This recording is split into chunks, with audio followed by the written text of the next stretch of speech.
आम्ही सर्वजण हडपसरवरून स्वरविहार सोसायटीमधून आलो आहोत आणि गायकवाड विला हा अतिशय सुंदर असा म्हणजे स्वच्छ आहे किंवा सगळी सोय खूप सुंदर आहे आणि आम्ही इथं एका दिवसासाठी आलो होतो, पण खूप छान सोय तुम्ही सगळ्यांनी केलेली आहे.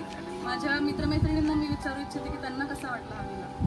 मी फळबाग नक्कीच. आणि आपण जेव्हाही कुठे विलाला जातो तेव्हा छान ॲम्बियन्स असलेलं एक घर तर आपल्याला मिळतंच, पण आम्हाला इथला जो स्टाफ आहे त्यांनी खूपच छान ट्रीटमेंट दिली. अगदी आम्हाला गरजा असं त्यांनी जेवण दिलं.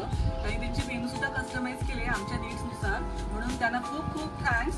मावशी काका, त्यांना तुम्ही आमची अगदी आमच्या घरचे जसे रिलेटिव्ह आमचे मावशी काका जसे आमची काळजी घेतात तशीच काळजी घेतली, त्यामुळे खूप खूप धन्यवाद. आम्हाला इथे आल्यावर आमच्या माहेरी आल्यासारखं वाटलं आणि आम्ही पण तुम्हाला असंच आनंद मिळत राहावं आणि अशीच भरभराट या वास्तूची होत राहावं अशी आम्ही आशा करतो आणि अशी शुभेच्छा देतो. आणि गाणं पण चांगलं होतं. माझ्या मैत्रिणी तर सगळं सांगितलेलंच आहे, पण त्याच्यावर म्हणजे निसर्ग.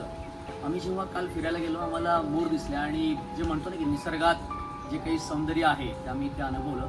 सकाळी 6-6:30ला मोर तुम्हाला इथे उठवतील आणि तुम्हाला ते जेव्हा तुम्ही डोळ्यांनी बघाल ते सौंदर्य खरंच तुम्ही सगळं विसरून जाल. थँक्स टू नेचर अँड तुम्ही ते खूप व्यवस्थित ठेवलंय विला, त्यामुळे अजून मजा आली. आणि अजून एक महत्वाचा मुद्दा म्हणजे अवतीभोवती जे तुम्ही फ्रूट सॅलड बनवलंय ते फारच छान आहे, फारच छान मजा आली. आम्ही इथले स्टार फ्रुट्स खाल्ले, पपई खाल्ले, कैऱ्या तर दिसतातच आहेत आम्हाला, त्यामुळे ते बघून सुद्धा वेगळा आनंद आपल्याला मिळतच राहतो. तुम्ही फळाचं नाव घ्या आणि ते इथं झाड नाही असं नाहीये. 3 cheers फॉर गायकवाड विला. हे हुर्रे! हुर्रे! हुर्रे!